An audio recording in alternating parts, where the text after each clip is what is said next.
ویسے آپ کی دعائیں میں 140 تک دیکھ لی ہیں. بہت سی تو بالکل بیکار اور ساری عمر کام نہ آنے والی ہیں. چن چن کے آپ رکھی ہیں وہ.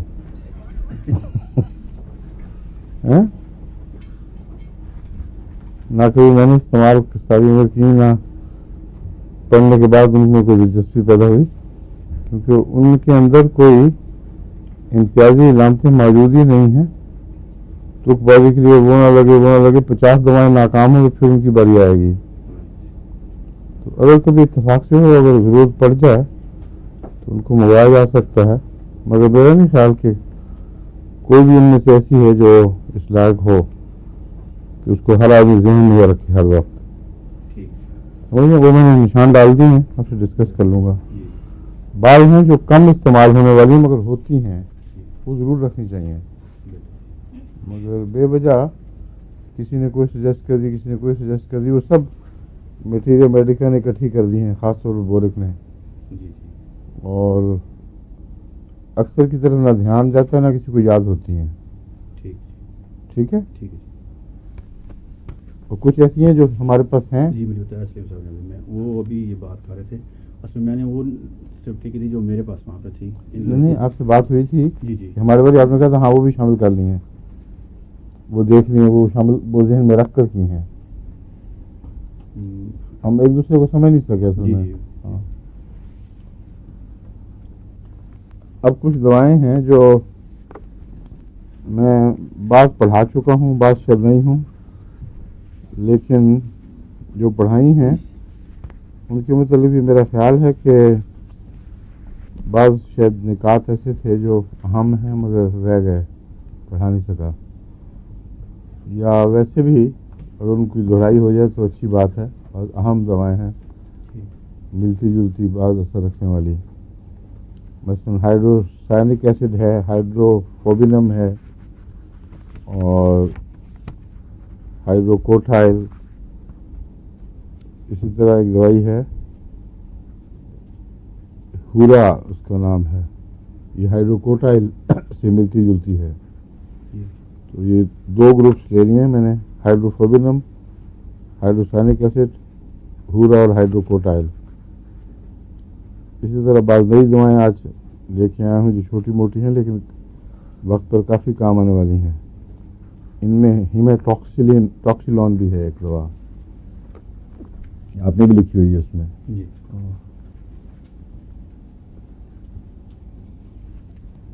فائدہ آ گئی. چلو شکر. کیا وجہ آج بلوانا پڑا تمہیں؟ بھول گئی تھی؟ اچھا. ہائیڈروسائنک ایسڈ کا میں آپ کو بتا چکا ہوں، یہ پروسٹک ایسڈ جس کا دوسرا نام بھی ہے. یہ بہت ہی خطرناک تشنج پیدا کرنے والا تیزاب ہے جو کڑوے باداموں میں بھی پیدا ہوتا ہے، اور چارے میں اگر اس کو سوکھا لگ جائے اس میں بھی پیدا ہو جاتا ہے، اور اس کی وجہ سے شدید تشنج پیدا ہو جاتا ہے انتڑیوں میں، اور بعض جانور ضائع کرنے پڑتے ہیں، یا مر جائیں گے یا قصاب کو دینے پڑتے ہیں. اس کا علاج میں نے بتایا تھا. اس کا اینٹیڈوٹ پیٹ کے تشنج میں کیا ہے؟ کولچیکم. یہ باتیں تو یاد ہیں اکثر لوگوں کو، لیکن اس کا بعض دوسرے معاملات میں اہم استعمال ذہن نشین نہیں ہوتا، اور افارے کے ساتھ ہی بہت ڈاکٹروں نے اس کو باندھ رکھا ہے. حالانکہ یہ دمے کے تشنج میں بھی چوٹی کی دوا ہے، مرگی میں بھی چوٹی کی دوا ہے، اور اس کے علاوہ کالی کھانسی میں بھی. تو 4 جگہ اس کے تشنج کے اثرات ہیں جس کو آپ یاد رکھ لیں. گلے کے تشنج جس میں کالی کھانسی بھی شامل ہو جائے گی، یا سانس بند ہو جائے جس میں دمہ شامل ہے. تو گلے کے تشنج کالی کھانسی کی صورت میں بھی نکلتا ہے، اور بڑی سخت قسم کی کالی کھانسی جس کے بعد بچے کا سانس بند ہو جاتا ہے، اور پھر جب وہ بے ہوش ہونے لگے تب کھلتی ہے نالی. جب آکسیجن دماغ کو پہنچنی بند ہو جائے تو منہ سرخ ہو کے تن جاتا ہے بالکل, اور پھر جب بے ہوش ہو جائے پھر آہستہ آہستہ کھل جاتی ہے نالی. تو اس پہ اگر وقت کے اوپر ہائیڈروسینک ایسڈ دے دی جائے تو کئی قسم کے خطروں سے بچ جاتا ہے. ورنہ بعض دفعہ کالی کھانسی سے ہمیشہ کے لیے بچے پاگل بھی ہو جاتے ہیں, کیونکہ ان کے دماغ کو آکسیجن پوری نہیں ملتی تو کچھ حصے اس کے معاف ہو جاتے ہیں. دوسرے دمے میں تو بعض دفعہ اچانک اتنا سخت تشنج ہوتا ہے کہ موت واقع ہو جاتی ہے, اور اس کے لیے اس قسم کی دوائیں آپ کو ذہن نشین رکھنی چاہیے. ہائیڈروسینک ایسڈ بھی چوٹی کی کام آنے والی دوا ہے. اور ہسٹیریا سے بے ہوشی ہو, جس عورت کو ہسٹیریا کے دورے بھی پڑتے ہوں اور ہسٹیریکل مزاج میں اگر ایپیلیپسی ہو جائے تو اس کی بھی یہ بہت ہی مؤثر دوا ہے.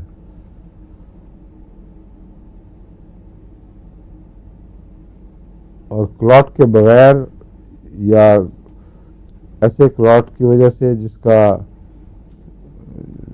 معین علم نہ ہو مگر علامتیں کیٹالیپسی کی پیدا ہو جائیں.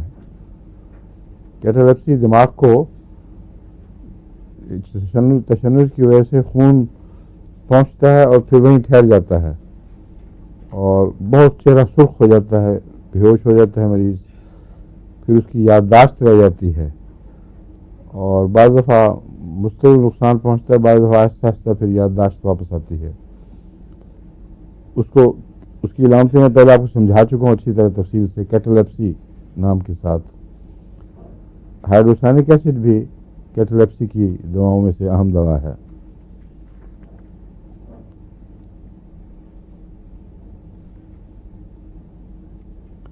بعض دوائیں ایسی ہیں جن میں کھانا کھاتے ہی پیٹ درد شروع ہو جاتی ہے, پیٹ درد شروع ہو جاتا ہے, اور بعض ہیں جہاں خالی پیٹ درد ہوتا ہے. ہائیڈروسینک ایسڈ خالی پیٹ درد کی دوا ہے.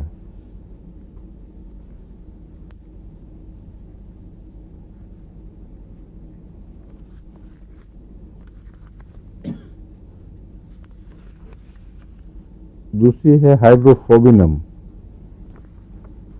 ہائیڈروفوبینم بھی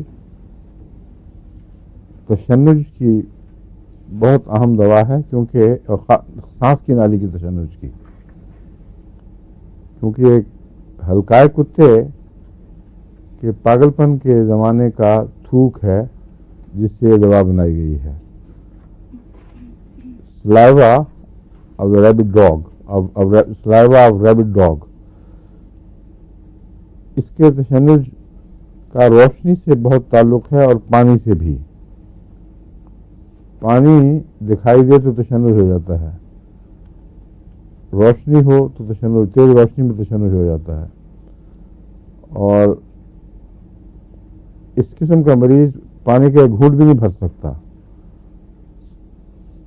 ویسے تو دیکھنے سے تعلق ہے مگر گھونٹ بھرنا بھی مشکل ہے اس کے لیے.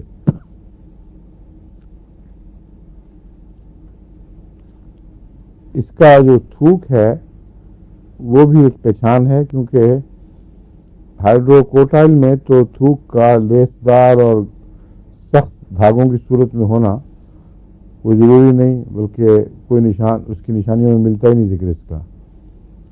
مگر ہائیڈروفوبینم میں یہ ملتا ہے, جس کا مطلب ہے کوکس کیکٹائی اور کالی بائکرم کی یاد دلاتا ہے.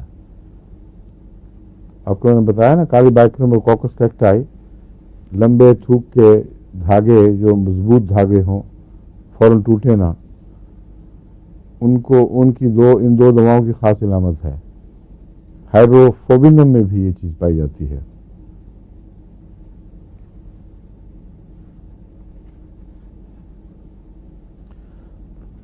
اور چونکہ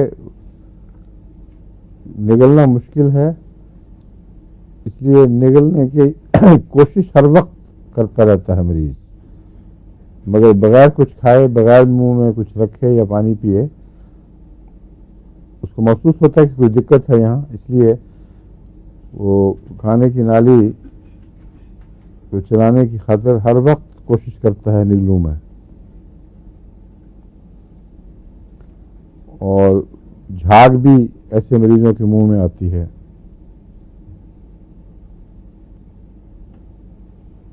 اسی طرح مردانہ امراض میں بھی یہ کارآمد ہے، اور عورتوں کی امراض میں بھی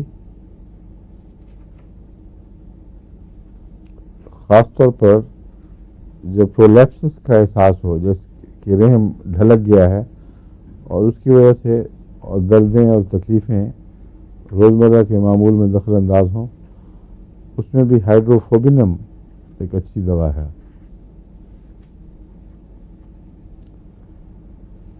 لیٹ آنے کے لیے بھی اس کو استعمال کرنا چاہیے. کیوں آپ لاس کیوں پڑے خام کا؟ کوئی لیٹ آیا آج؟ جو لیٹ کر دیتے ہیں. اچھا ٹھیک ہے، آپ کے مریضوں کو ضرور ملنی چاہیے.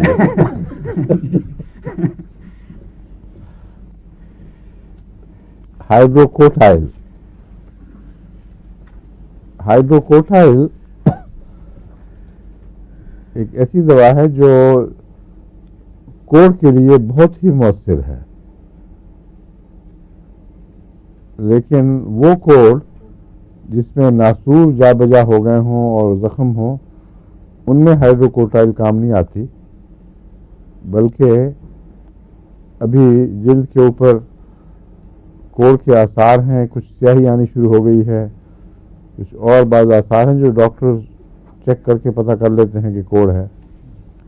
کوڑ کا مرض بہت آہستہ بڑھتا ہے، اور روزمرہ کی زندگی میں یہ عام لگنے والا مرض نہیں ہے جتنا لوگ ڈرتے ہیں، ان کا وہم ہے، فوراً نہیں لگتا.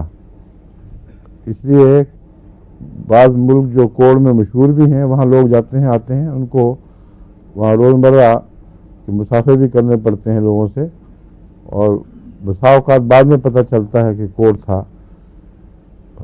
ہوٹلوں میں، ہر ہوٹل میں تو فوراً کپڑے نہیں بدلتے بستروں کے، لیکن ہوٹلوں میں بھی لوگ ٹھہرتے ہیں. مثلا سری لنکا کوڑ کے لیے ایک مشہور ملک ہے یا بدنام ملک ہے. بہت کثرت سے وہاں کوڑ پایا جاتا ہے، اور میں نے کوڑ کا اسپتال بھی دیکھا ہے جا کر اس کا علاج کیسے کر رہے ہیں. اور کئی ایسے لوگ تھے جو ملتے رہے، گلے بھی ملتے تھے، مسافر بھی کرتے تھے، اور بعد میں پتہ چلا ان کو کوڑ ہے. تو کوڑ سے جیسی نفرت کی جاتی ہے ویسا یہ فوراً لگنے والا مرض نہیں. اللہ تعالیٰ نے خود ہی حفاظت فرمائی ہوئی ہے. جسم کے خون کے اندر کچھ مادہ ہونا چاہیے، اور پھر بکثرت اکٹھے رہنے سے، مثلا میاں بیوی سے آہستہ آہستہ کوڑ منتقل ہو سکتا ہے. لیکن ایسے مریض میں نے دیکھے ہیں جن کے بچوں کو کوڑ نہیں ہے اور اسی گھر میں پلے بڑے ہیں. بہرحال کوڑ میں ہائیڈروکوٹائل میں نے استعمال کر کے دیکھا ہوا ہے، بہت چوٹی کی دوا ہے.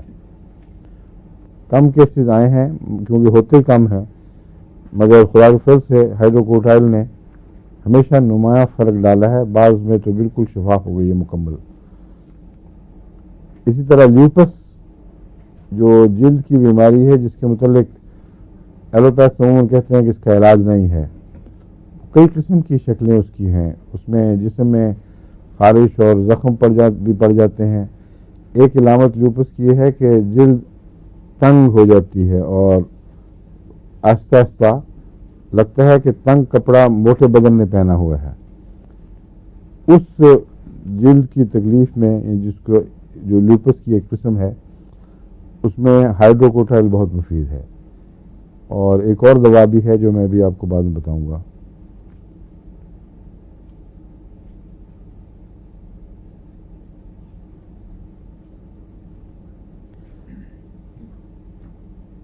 ایک اور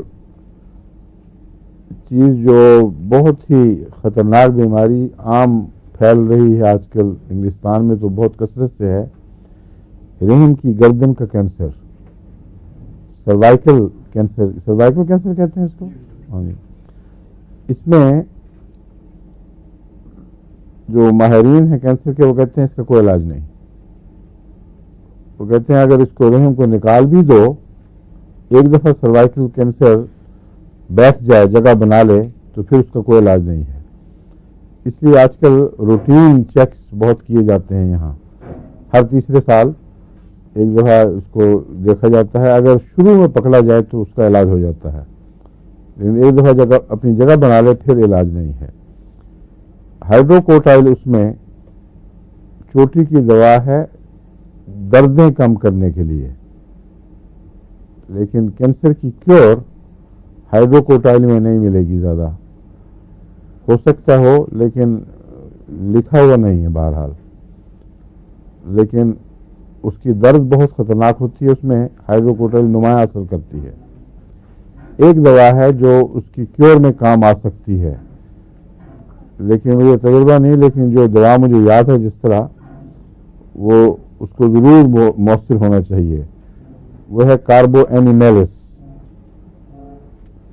کاربو اینیمیلس خصوصاً اگر شروع میں دے دی جائے، یعنی بالکل شروع میں نہ صحیح، لیکن جب پتہ چلے اس وقت تک کافی بڑھ چکا ہوتا ہے. یعنی علامتوں کے ذریعے یہ مرض اس وقت پتہ چلتا ہے جب بڑھ چکا ہو، اور پھر اس کا علاج نہیں رہتا. مگر اگر روٹین چیک کیا جائے، ابتدا میں ویسے ہی پکڑا جائے، اس وقت ڈاکٹر کہتے ہیں کہ اس کا علاج ہو سکتا ہے. لیکن میں علامتوں کے بعد کی بات کہہ رہا ہوں. علامتیں ظاہر ہونے پر اگر شروع میں کاربو اینیمیلس استعمال کی جائے تو جس حد تک کاربو اینیمیلس کا مزاج میں سمجھتا ہوں اس کو اس میں مفید ہونا چاہیے. عمومی خارش جو بغیر کسی زخم کے یا جلدی ابھاروں کے ہو، جلد پر مختلف ابھار پیدا ہو جاتے ہیں، کچھ ایگزیما سے ملتے ہوئے یا ویسے دانے دانے، ان کے بغیر ہی اگر خارش ہو تو ہائیڈروکورٹائل اس میں اچھی ہے. اس کے علاوہ ایک اور دوا ہے جو خاص خارشی سے تعلق رکھتی ہے، جبکہ کوئی جلد پر اور اثرات نہ ہوں، مگر خارش بہت نمایاں ہو جائے، کوئی وجہ نظر نہیں آتی لیکن خارش ہے. ایک مشہور دوا ہے اس کے لیے، پڑھا نہیں چکا آپ کو میں، ڈالیکوس. نہیں پڑھائی گئی؟ اچھا، یہ بھی لکھ لو، ڈالیکوس کا بھی بنا لیں گے. مگر مختصر سی ہے، میرا خیال ہے اس میں لمبی چوڑی علامتوں کی کوئی بحث نہیں ملتی کتابوں میں، وہ اسی کے لیے مخصوص ہے. DOLICHOS، ڈالیکوس.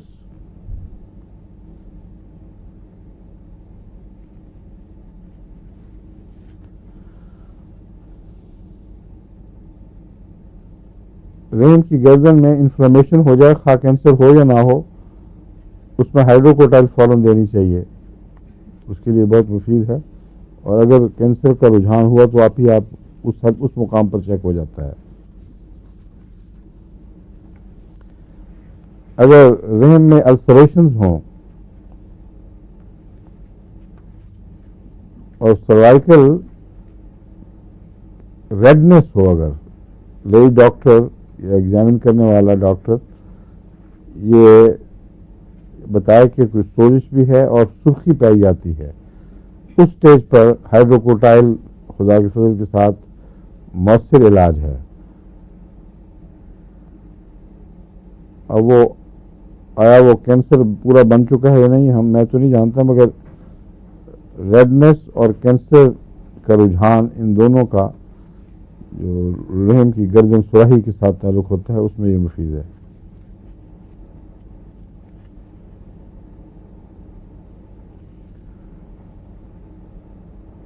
جلد کے اوپر جلد موٹی ہو جائے اور ایکسفولیشن شروع ہو جائیں، اس کے چانے سے مچھلی کے جس طرح ہوتے ہیں وہ بن بن کے اتریں، تو یہ سورائسس کی نشانی ہے.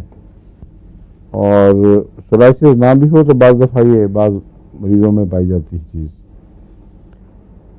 ایک وہ بیماری ہے ایسی جو ہے ہی چانوں کے لحاظ سے مشہور، کہ سارے جسم پر مچھلی کی طرح چانے نکل آتے ہیں، وہ غالباً لیوپس کی ہی ایک قسم ہے.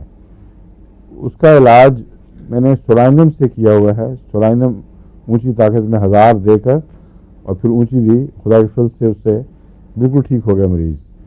یا آرسنک بہت اونچی طاقت میں دینا پڑتا ہے، 1000 اور اونچا.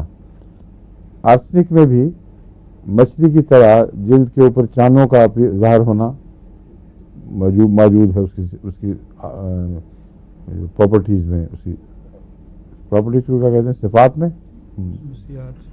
علامتیں کہتے ہیں. ہاں، آرسنک کی علامتوں میں جلد کے چانے شامل ہیں، اور اسی طرح سولائنم میں بھی ہیں. سولائنم اور آرسنک میں کچھ تو اس کی آرسنک کی بے چینی سے فرق ملتا ہے.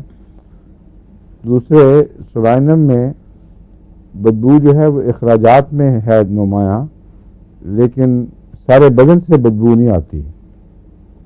مثلا اجابت میں بدبو ہوگی، بعض دفعہ سانس میں بھی آتی ہے، مگر سولائنم میں بدن میں بدبو اور سانس کی بدبو خاص طور پر بڑی نمایاں ہوتی ہے. اس لیے سولائنم کا مریض پہچانا جاتا ہے.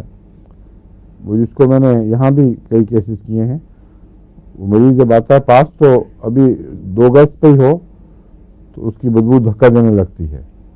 اس بیچارے کو پتہ نہیں لگتا، مگر کئی دفعہ اتنی سخت ہوتی ہے کہ مریض خود بھی گھبرا جاتا ہے اپنی بدبو سے. وہ سولائنم کا کیس ہے نمایاں.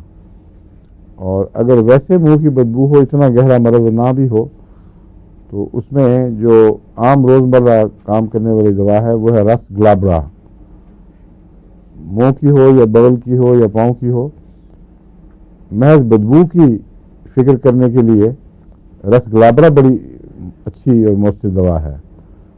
میں اسے 6 میں استعمال کرتا رہا ہوں، اور بعض دفعہ تو مریض حیران ہو جاتا ہے، کہتا ہے کسی چیز میں، پیشاب میں بھی بدبو نہیں رہی. بدبو کاٹنے والی ایسی مؤثر دوا ہے یہ.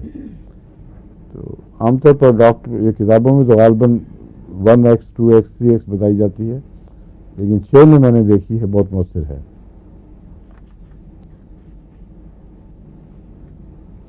سورائسس میں بھی یہ کام آئے گی ہائیڈروکوٹائل. اصل میں کوٹ سے ملتی جلتی امراض میں یہ بہت مفید ہے، اور برس میں بھی یہ میں نے دیکھا ہے بہت مؤثر ثابت ہوتی رہی ہے. اسی خیال سے میں نے برس میں استعمال کی، کیونکہ یہ اس کو بھی کوڑی سمجھا جاتا ہے. پرانے زمانوں میں بعض لوگ برس کو بھی کوڑی سمجھتے تھے، حالانکہ وہ کوڑ بالکل نہیں ہے، لیکن جلد پر علامتیں کیونکہ ملتی ہیں، اس لیے ہائیڈروکوٹائل کافی مؤثر ہے. اگر تلووں کی خارش بہت نمایاں ہو، یا ہاتھوں کی خارش بھی ہو اور تلووں کی بھی، تو خواہ اس پہ کوئی ابھار ہو یا نہ ہو، ہائیڈروکوٹائل اچھا اثر رکھتی ہے.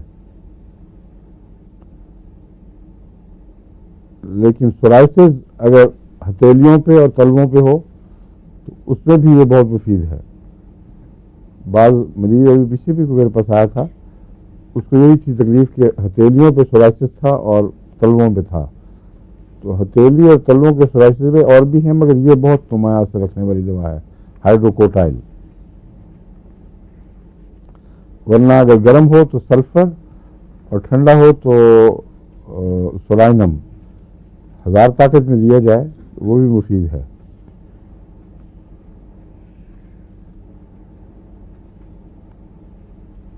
اور ایک اور دوا ہے، بیماری ہے ایلیفینٹیسس. ہاتھ پاؤں جو ہیں وہ متورم ہو کر گھٹنوں تک بعض دفعہ اتنے بڑے بڑے ہو جاتے ہیں کہ جیسے ہاتھی کا پاؤں ہو. اسی کو کہتے ہیں ڈاکٹر صاحب ایلیفینٹیسس. ہاں جی، اس میں ہائیڈروکوٹائل بھی مفید ہے اور آرسنک بھی.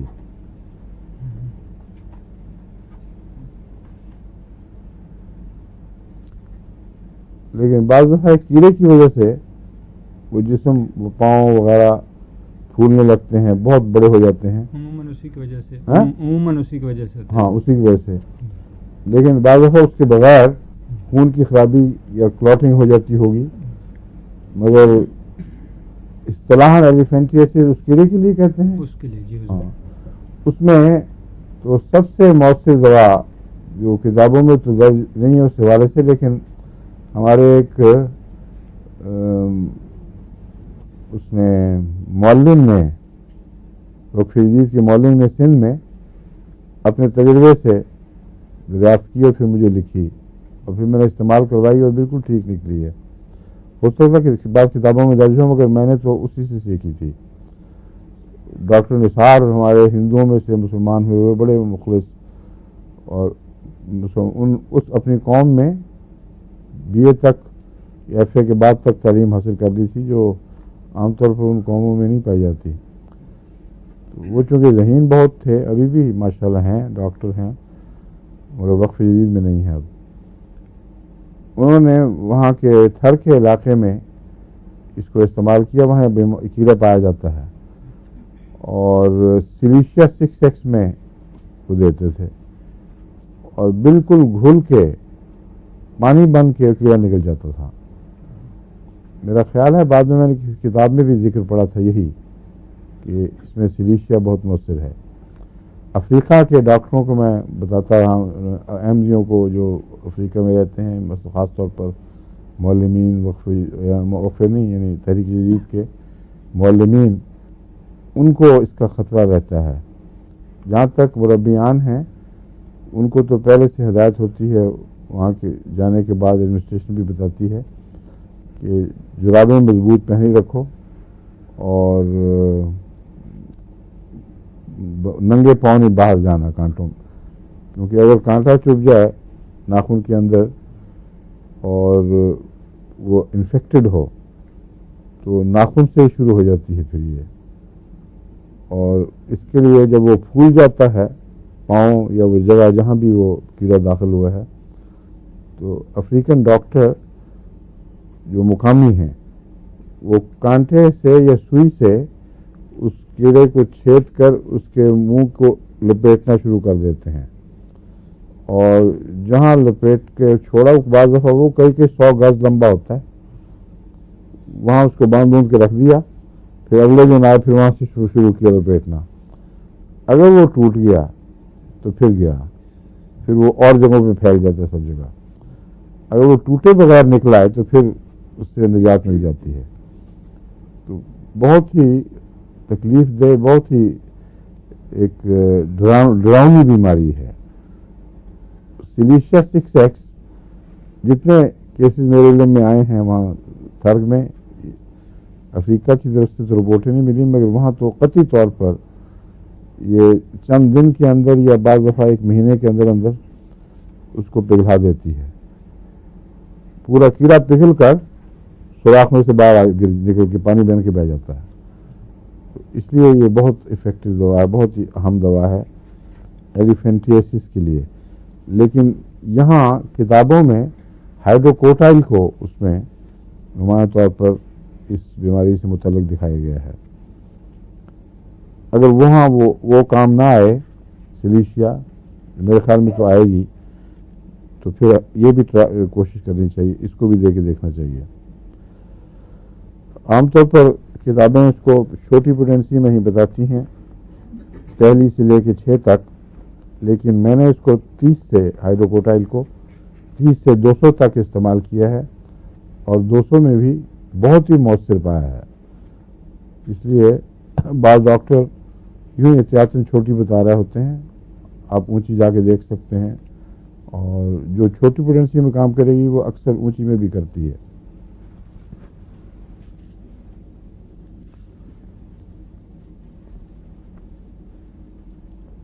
ہائیڈروکوٹائل سے ملتی جلتی دوا میں نے کہا تھا نا ایک اور بھی ہے, اس کا نام کیا ہے, ہورا. ہورا اس پنجابی میں تو موقع کو بھی کہتے ہیں نا, ہاں, اس لیے یاد رکھ لیں ہورا ہے. یہ لیپریسی میں بہت مفید ہے اور وہی احساس جو جلد چھوٹی ہو گئی ہو اور جسم بڑا ہو گیا ہو, اس احساس میں خال اس کا نام لیپریسی ہو یا وہ دوسری بیماری نہیں لیوپس میں بھی ہوتا ہے یہی احساس. دونوں صورتوں میں ہورا بہت مفید دوائی بتائی جاتی ہے اور کتابوں میں تو اس کا اس کو 6 پوٹینسی میں بیان کیا گیا ہے، 6 پوٹینسی میں کام آئے گی. لیکن جیسا کہ میں نے بتایا، اکثر میں نے دیکھا ہے جو ڈاکٹر لو پوٹینسی دیتے ہیں، بعض ڈاکٹر دیتے ہی لو ہیں. اس کی وجہ یہ ہے کہ ان کو پتہ ہوتا ہے کہ کتنی ہلکی ہو گئی ہے، اس لیے پورا ایمان نہیں رہتا. وہ زیادہ ہلکا کریں تو دل ڈول جاتا ہے کہ اس میں تو کچھ بھی نہیں رہے گا. مگر جو 6 میں کام آئے وہ 30 میں بھی آتی ہے، 200 میں بھی آتی ہے. مگر بعض امراض ایسے ہیں جن میں بعض پوٹینسیوں کا تعلق ہوتا ہے، ان امراض میں وہ پوٹینسیاں ہی کام آتی ہیں. ہو سکتا ہے بعض ڈاکٹر نے ان کو 6 میں کسی مرض میں مفید پایا ہو، تو آپ تجربہ کر سکتے ہیں اپنے طور پر. اور یہ بھی نوٹ کرنا چاہیے کہ کس بیماری میں چھوٹی پوٹینسی کام آتی ہے، کس میں اونچی.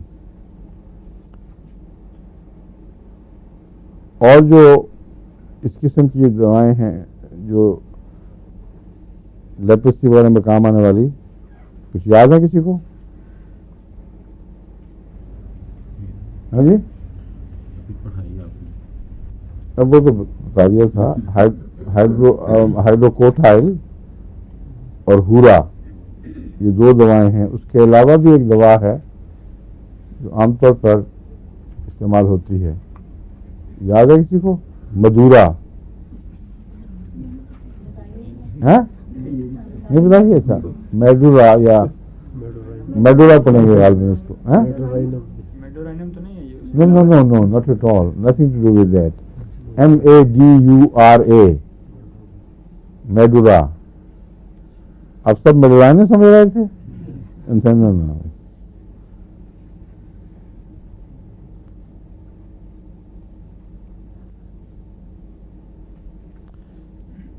اس کے اندر ایک تو وہی علامت ہے جو میں نے پہلے بتائی ہے کہ جلد تنگ ہو جاتی ہے اور تناؤ آ جاتا ہے، اس پہ سے کھنچ گئی ہو. دوسرا اس میں خاص علامت یہ ہے کہ جب یوں لگتا ہے جیسے ناخن کے نیچے اندر کوئی اسپرنٹر چلا گیا ہے، اور یہ مرض کی علامت ہے. واقعتاً کوئی اسپرنٹر یا کوئی پھانس ناخن کے اندر نہیں گئی ہوتی. تو مریض شکایت کرتا ہے کہ مجھے ہر وقت ناخن کے اندر یوں محسوس ہوتا ہے جیسے کوئی پھانس چلی گئی ہے.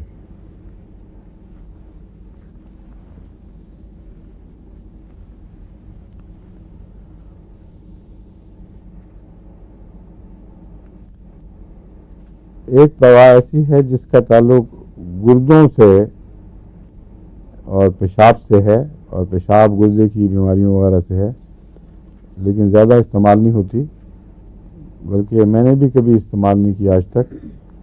لیکن چونکہ میں نے نظر ڈالی تھی اور میرے خیال میں یہ مفید ہو سکتی ہے، اس لیے میں آپ کو بتا رہا ہوں.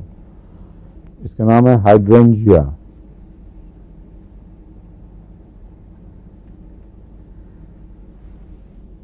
اس لیے اس کو میں نے چنا ہے کہ بعض مریض یہ علامت بتاتے ہیں، اور اس علامت کے لیے خصوصیت سے یہ پہلی دفعہ میں نے یہ دوا دیکھی ہے کہ پیشاب میں نمکیات اتنے ہوتے ہیں کہ سفید ڈپازٹ اس کے شروع ہو جاتے ہیں برتن پہ.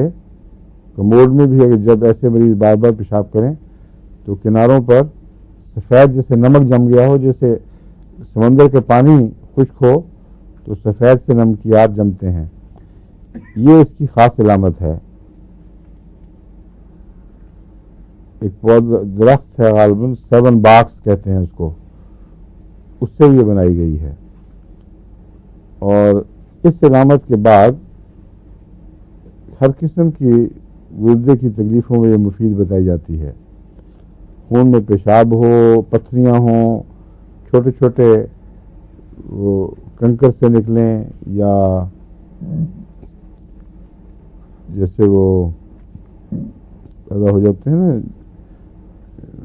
کرسٹلز، وہ دکھائی نہیں دیتے، مگر اس کی علامت یہ ہوتی ہے کہ بہت ساری نالی کو چھیلتے چلے جاتے ہیں اور پیشاب کے ساتھ بڑی سخت درد ہوتی ہے.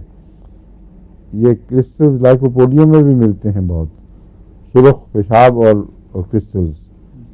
تو اس میں ہائیڈرینجیا میں بھی یہ سب علامتیں پائی جاتی ہیں. پتھر ہوں یا کرسٹلز ہوں، چھوٹی چھوٹی کنکریاں ہوں، خون میں سرخی ہو، اور اگر ڈپازٹس ویسے ہوں، یعنی پیچھے جمنے والے نمکیات، پھر یہ دوا مفید ہے۔ اور دوسرا ایک اور چیز میں بھی مفید بتائی جاتی ہے، انلارج پروسٹیٹ، جو عام بیماری ہے۔ اگر کینسر نہ ہو، محض پروسٹیٹ بڑا ہوا ہو اور یہ علامت ساتھ موجود ہو، تو پھر یہ دوا استعمال کریں۔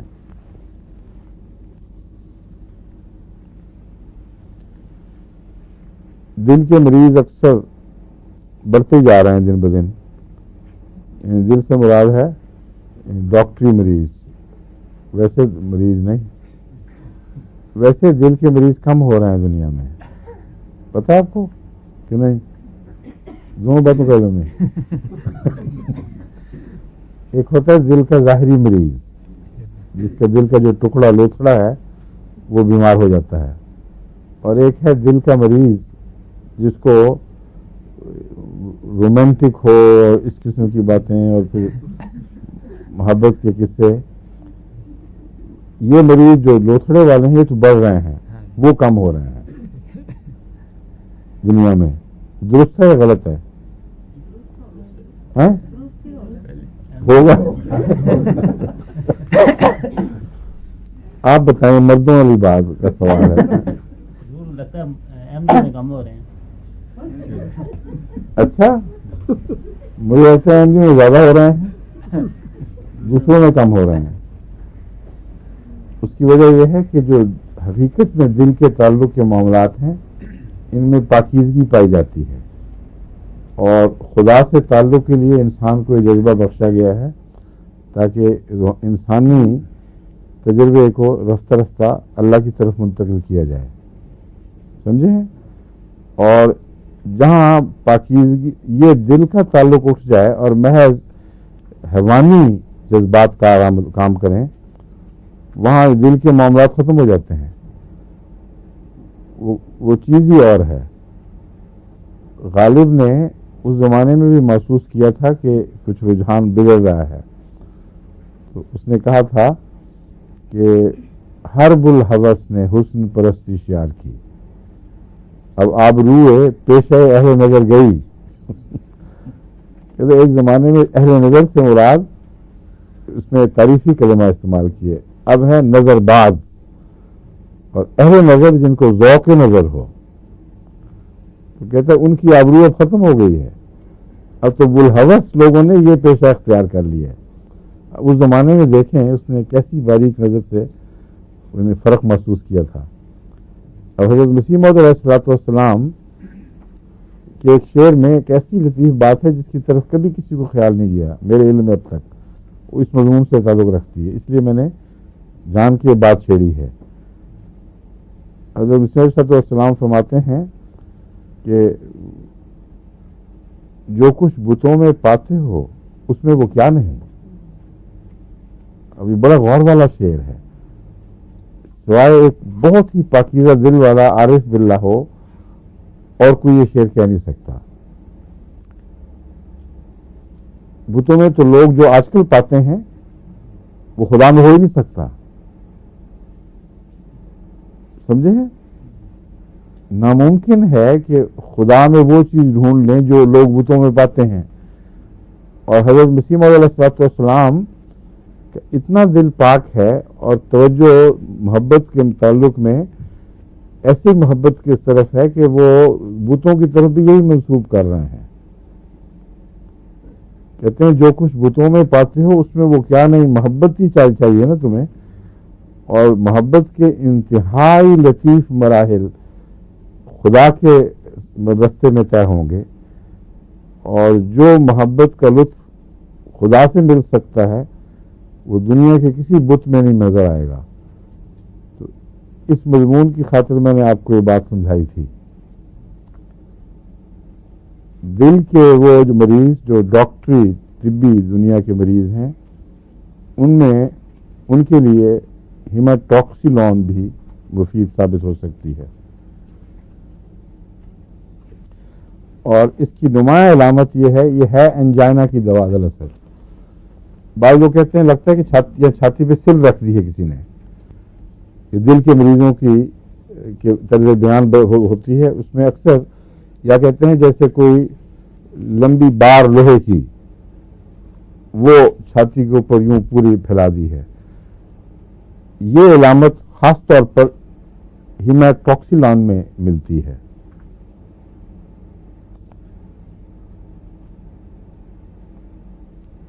اور اس میں جو احساس ہے، جو مریض احساس بیان کرتا ہے، اس کے علاوہ یہ بیان کرتا ہے کہ معدے سے لگتا ہے کہ جیسے ڈریگنگ سی شروع ہوئی ہے، کھرچن سی، وہ معدے سے چل کے گلے کے نیچے تک یہاں پہنچتی ہے. یہ خاص علامت ہے انجائنا ہی کی ایک، اور چونکہ اس دوا میں ملتی ہے اس لیے اسے ان دو علامتوں میں یاد رکھیں. اگر سینے پر بوجھ ہو جسے مریض یوں بیان کرے جیسے پتھر کی سل اوپر رکھ دی گئی ہو، یا لوہے کی بار چھاتی پہ ایک سے دوسری طرف تک پھیلی ہوئی ہو، اور یا پھر معدے سے کھرچن سی اٹھتی ہے جو گلے کے پٹ تک، گلے کے گلے تک پہنچتی ہے، اور ساتھ دل میں درد بھی محسوس ہوتی ہے، پھر وہی محسوس ہوتا ہے یا ہوتی ہے. ٹھیک ہے. اب ایک دوا جہاں تک مجھے یاد ہے میں پڑھا چکا ہوں آپ کو، لیکن اس کو بھی دوبارہ کچھ تازہ کر لینا چاہیے. وہ ہے ہیلیبرس. پڑھا چکا ہوں نا ہیلیبرس نائگر. یاد ہے کسی کو؟ بتائیں. کیا؟ اچھا. اور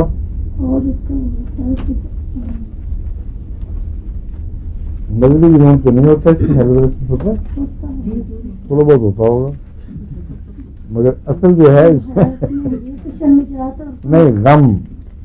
ہیلیبرس میں میلنکلی ہو جاتا ہے مریض. میلنکولیا جس کو کہتے ہیں وہ مذہبی جنون نہیں بلکہ میراق ہے. تو میراق کا ترجمہ ہے میلنکولیا، اور غم کا اثر اور بوجھ محسوس کرنا وہ بھی میلنکلی ہے. سمجھے ہیں کہ نہیں؟ آپ کو کچھ اور باتیں یاد رہ گئی ہیں اس میں جو خاص طور پر میں بتانا چاہتا ہوں. تفصیل سے میں نے آپ کو کہا تھا نا جو میں دہراؤں گا اس میں سے وہ چیزیں بیان کروں گا جو غالباً پہلے میں بیان نہیں کر سکا نمایاں طور پہ، اور اس کو یاد دلانے کے لیے ضروری ہیں. ابھی میں نے آپ کو بتایا تھا بدبودار دواؤں کا ذکر کیا تھا. ہیلیبرس کے مریض کے منہ سے بدبو آتی ہے، اور نہایت خوفناک بدبو، اور خاص علامت یہ ہے کہ ہونٹ خشک اور ہونٹ پک کرتا ہے بچہ. بڑا بھی اگر اس کا مریض ہو تو ہونٹ پک کرے گا. پک کرنے کا ہر وقت چھیلے گا یوں کر کے، اس کو گھبراہٹ ہوتی رہتی ہے، زخمی کر لیتے ہیں اپنے ہونٹ لیکن چھیلنا بند نہیں کرتے. اگر بدبو ہو اور یہ چیز ہو تو پھر ہیلیبرس اس کا علاج ہے. اس دوا کا جو عام روزمرہ کا نام ہے وہ ہے سنو روز. برف میں جو پھول، گلاب کا پھول کھلتا ہے، یہ ترجمہ ہے اس کا. لیکن کیا وہ سفید رنگ کا ہے اس لیے اس کو سنو روز کہتے ہیں، یا واقعتاً برفانی علاقوں میں پایا جاتا ہے، مجھے علم نہیں. یہ چیک کرنا ہمارے انسائکلوپیڈیا سے دیکھیں گے. لیکن لپس کا ڈرائی ہونا اور منہ سے بدبو اٹھنا اور پکنگ کی عادت اور چوئنگ موشن، ہر وقت جیسے چبا رہا کسی چیز کو، یہ منہ کے اندر کی بے چینی کو ظاہر کرتی ہے بات. اور جہاں تک انتریوں وغیرہ کی علامت کا تعلق ہے، سفید میوکس جیلی لائک آنی شروع ہو جاتی ہے، اور وہ بعض انوالنٹریلی یعنی بغیر علم کے، بغیر ارادے کے نکلتی رہتی ہے. اور ایسے مریضوں کے کپڑے اس جیلی لائک میوکس سے گندے ہوتے رہتے ہیں. اس لیے اور یہ بیماریاں ایسی ہیں جو عام طور پر بوڑھے مریضوں میں ملتی ہیں. اس لیے اس کو بھی یاد رکھنا چاہیے. یہ مریض آتے رہتے ہیں سامنے. اور ایک اور یاد رکھنے کے لائق بات ہیلیبرس کی یہ ہے کہ اس کی ایگریویشن کا وقت بالکل لائکوپوڈیم والا ہے. صرف فرق یہ ہے لائکوپوڈیم میں آپ کو 4 سے 9 بجے تک بتایا جاتا ہے, اس میں 4 سے 8 تک بتایا جاتا ہے. اتنا معمولی فرق ہے کہ وہ عام طور پر نہ مریض نوٹ کرتا ہے نہ ڈاکٹر اس کی کریٹ کر سکتا ہے. مگر یہ یاد رکھیں کہ شام کو دن کے آخری حصے سے شروع ہو اور رات کے ابتدائی حصے تک مرض زیادہ بڑھ جائے تو اس میں لائکوپوڈیم اور ہیلیبرس یہ دونوں اس وقت کے اوپر عموماً بیماریوں کو بڑھا دیتی ہیں. ایک اور دوا آپ بارہا پڑھ چکے ہیں مگر استعمال وہ کم ہوتی ہے. میرے نزدیک اس کا ذکر پھر آنا چاہیے. وہ ہے کاربو ویجیٹیبل. کاربو ویج کو پیٹ کی خرابی کی صورت میں اور ایسی ہوا کی صورت میں جس کا دباؤ اوپر کی طرف ہو اور جس میں بدبو پائی جائے, اکثر ہومیوپیتھ جانتے ہیں. یہ تعارف کاربو ویج کا اکثر جانتے ہیں. یہ بھی جانتے ہیں کہ اگر دمے میں ٹھنڈے پسینے آنے شروع ہوں, سر سے پاؤں تک تربتر ہو اور سانس کی بہت تنگی محسوس ہو, آدمی کھلی ہوا چاہے کھڑکیاں کھلوائے, تو اس وقت بھی کاربو ویج ایک دوا ہے. پھر یہ بھی جانتے ہیں کہ بعض دفعہ موت کے آخری لمحوں میں, موت کے ابتدائی لمحوں میں اور زندگی کے آخری لمحوں میں کاربو ویج کی ایک خوراک سے مریض کے اندر رد عمل پیدا ہو جاتا ہے. اس لیے بہت ہی اہم ہے دوا ہے. لیکن اس میں ایک اور بات بھی ہے, آپریشن کے رد عمل سے بھی اگر اچانک مریض ڈوب جائے تو کاربو ویج مفید ہے. آپریشن کے رد عمل میں ایک اور دوا بھی ہے جو اسٹونشیم کارب ہے. اور اسٹونشیم کارب صرف آپریشن ہی میں مفید نہیں بلکہ چوٹوں میں اور ایکسیڈنٹس میں اگر ایک دم مریض ٹھنڈا ہو جائے تو اس وقت اسٹونشیم کارب اگر پاس ہو تو آرنیکا کے ساتھ ملا کر دینی چاہیے. مگر آپریشن کے بعد کلیپس میں کاربو ویج بھی بہت مؤثر دوا ہے. اور ایسی حالت میں شاذ ہی کاربو ویج بے اثر دکھائی دے گی. اگر مریض کا مرنا مقدر بھی ہو چکا ہو تو ایک دفعہ اسے واپس ابھارتی ہے, پھر وہ ڈوبے گا.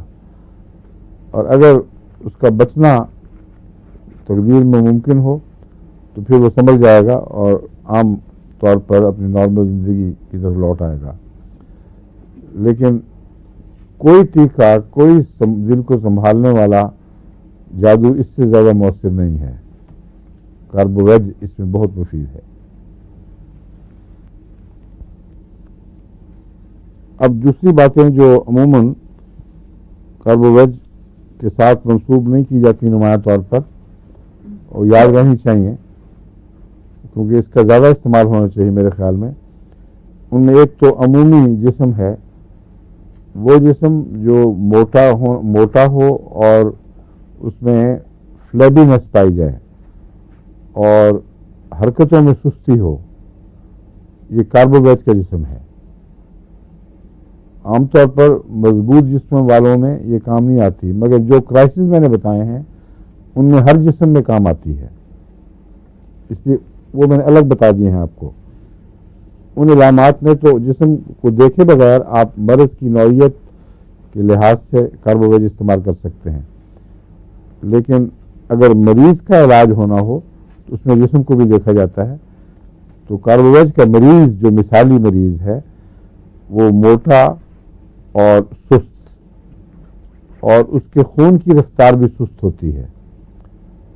اس کی نیلی رگیں آہستہ آہستہ پھولنے لگتی ہیں اور ان میں سستی کے علاوہ ٹھنڈ محسوس ہوتی ہے.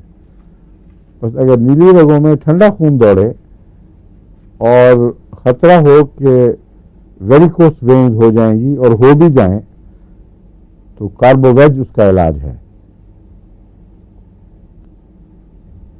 ایسکولس بہت اچھی ہے اس میں ویریکوس وینز میں، لیکن ایسکولس میں یہ ٹھنڈے ہونے والی علامت نہیں ہے. ایسکولس میں علامت ہے کہ دیر تک اس کا وہ نیلی پھولتی رگیں دیر تک اسی طرح چلتی ہیں، یہاں تک کہ ان میں ایسی کیا کہتے ہیں اس رنگ کو جو پھوڑا بننے سے پہلے ظاہر ہوتا ہے جلد پر، جب پھوڑا پھٹنے لگے تو ایک خاص قسم کا سرخ نیلا کچا سا، ہاں جامنی سے جو ہلکا ہی ہوتا ہے وہ، ویسے جامنی سمجھ لیں آپ اس کو، اور کوئی لفظ نہیں. ارغوانی اتنا خوبصورت نام پھوڑے کو دے دیا، اللہ معاف کرے. اس میں ایک شعر بھی کہہ دے، پھوڑا جو پھٹنے کے لیے تیار ہو بہت ہی منحوس رنگ ہوتا ہے اس کا، اس کو ارغوانی تو میں کبھی کہہ ہی نہیں سکتا، مگر وہاں یہ یاد رکھ لو وہ رنگ اگر ویریکوس وینز میں پیدا ہو یا مسوں میں ہو اور پھٹنے کا نام نہ لیں، ان میں یہ لیتھارجی پیدا ہو جائے کہ پک رہا ہے لیکن پکتا نہیں، اور درد ہے تو بڑھتی جاتی ہے. ایسی صورت میں کاربوویج دوا نہیں بلکہ کون سی دوا بتانے لگے تھے؟ ایسکولس، AESCULUS، ایسکولس. یہ ایس جو ہے یہ AE سے لکھا جاتا ہے.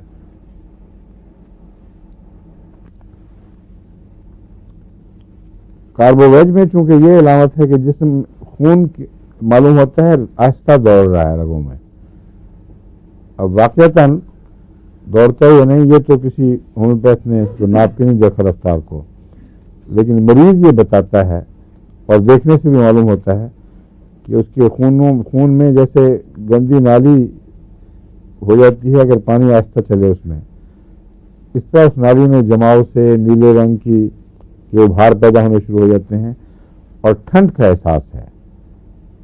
ایسی صورت میں اکثر ایسے مریضوں کو تعفنی بخار جلدی پکڑ لیتے ہیں.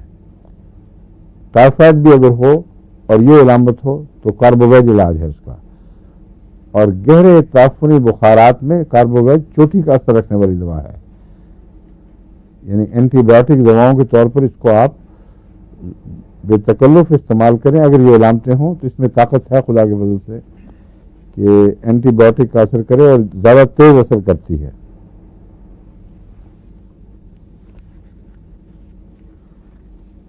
اس کے بخاروں میں سردی ضرور رہتی ہے، جسم ٹھنڈا رہتا ہے، اگر گرمی کا احساس بھی ہو تو اندرونی ہوگا، اور سر گرم،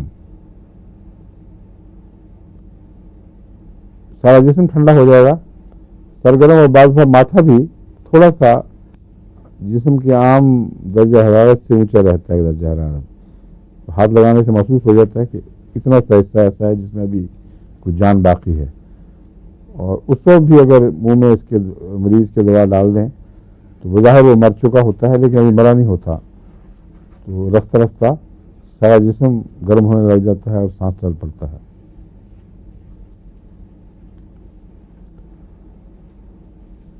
اور ایک بیماری جو عام پائی جاتی ہے وہ ہے بالوں کا گرنا، سر کے بالوں کا گرنا. اس میں بہت سی دوائیں ہیں کام آنے والی. اگر سر کی جلد میں دکھن بھی پائی جائے تو کاربوویج اس میں اچھا نام رکھتی ہے. سر کی جلد میں عمومی دکھن اور ساتھ بالوں کا گرنا، اس صورت میں میں تو آرنیکا بھی اونچی طاقت میں 200 میں مثلا ساتھ دیتا ہوں. آرنیکا کا بھی بالوں سے بہت تعلق ہے، اس لیے وہ ٹونک کے طور پر استعمال ہو سکتی ہے. آرنیکا ہیئر آئل بھی بنا رکھا ہے ہومیوپیتھ نے، یہ بنا ہوا ہے نا. ہاں کبھی استعمال کیے ہیں؟ اچھا نام نہ بتائیں کیا پڑے گا سب دنیا سن رہی ہے دیکھی اس طرح اچھی چیز ہے بس یہ بتا دیں. ہاں کافی ہے. اچھا جی چکر اور متلی یہ تو عام چیز ہے تو بے شمار دوائیں ہیں اس لیے اس کو کوئی خاص حالت نہیں ہے. چہرہ بعض دفعہ سستا ان مریضوں کا پھول بھی جاتا ہے جو کاربوویج کے مریض لمبا عرصہ رہے ہوں اور ان میں نلاہٹ سی آ جاتی ہے. عورتوں عام طور پر جو بچوں کے بوجھ اٹھائیں لمبا عرصہ جب ان کی جسم جواب دیتے ہیں تو یہ علامت اکثر نظر آتی ہے کہ چہرے کا جو چہرہ کچھ پھولا پھولا سا اور عام رنگ سے ہٹ کر میلا اور نلاہٹ والا رنگ پیدا ہو جاتا ہے. اس میں کاربوویج بہت مفید ہے.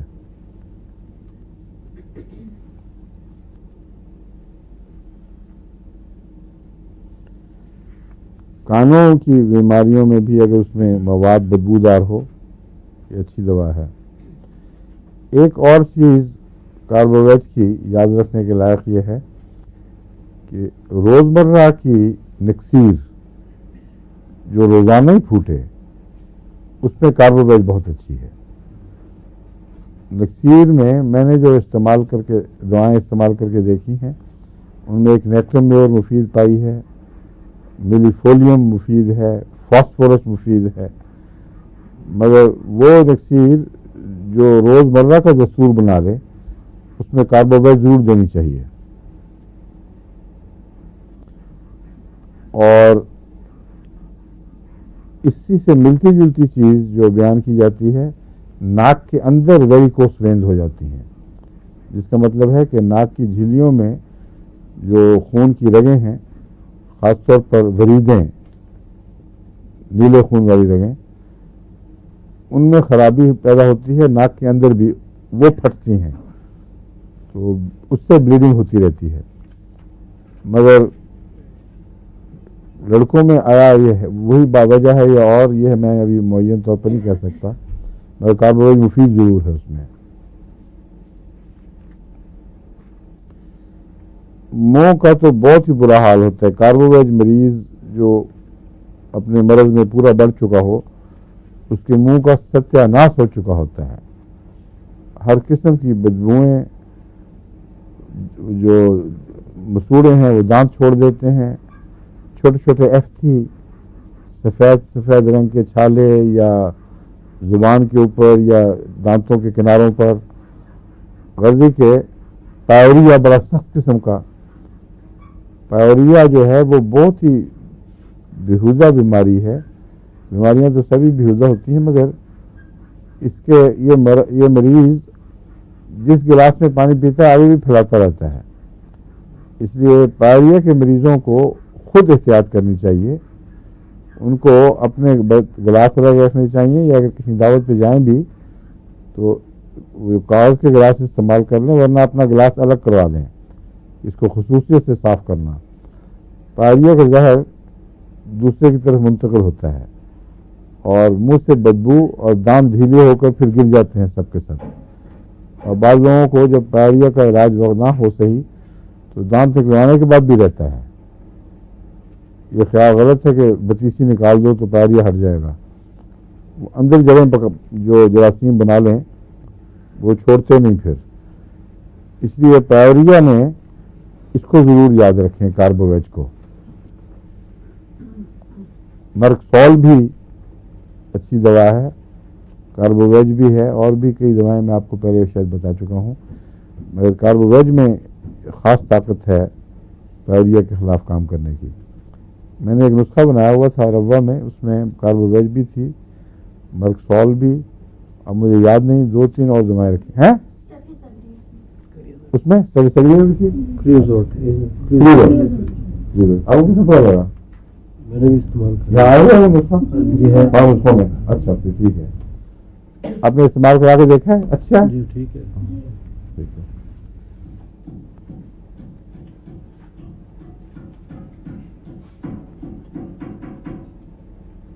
اور اور معدے میں بھی، پیٹ میں ہوائیں بہت ہر قسم کی تناؤ اور ٹینس ہو جاتی ہے، فلیچولینس تن جاتا ہے پیٹ، اس کو ہاتھ لگائیں تو دبتا نہیں ہے، اتنا سخت ہو جاتا ہے، درد بھی ہوتا ہے ساتھ، لیٹنے سے تکلیف بڑھتی ہے، ڈکار لینے سے معمولی عارضی فائدہ ہوتا ہے،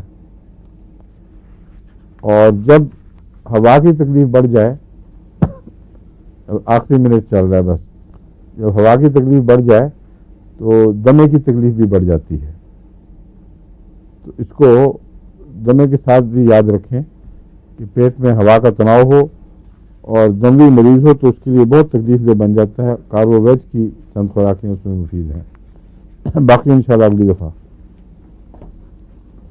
کاربو اینیمیلس بھی ہے، میں رکھی ہے آپ کے لیے، اور بھی کئی دوائیں ہیں جن کا مختصر ذکر دوبارہ ہوگا، اب آپ نے سنا ہے تو یہ چیزیں اکثر ایسی تھیں جن کی طرف پہلے پڑھنے کے باوجود یاد ذہن تو نہیں نہ گیا ہوا تھا، کیوں جی؟ یا بے ضرور پڑھا رہا ہوں میں بالکل، ہاں، اس لیے بہت ضروری ہے، کیونکہ بعض خاص پوائنٹ چن کر میں صرف وہی بتا رہا ہوں، باقی جو تفصیلات ہیں وہ آپ کی کتابوں میں، آپ کی کاپیوں میں پہلے سے ہیں، لیکن ان موقعوں پر اس کو ذہن نشین رکھنا ضروری ہے، ٹھیک ہے؟ باقی پھر انشاءاللہ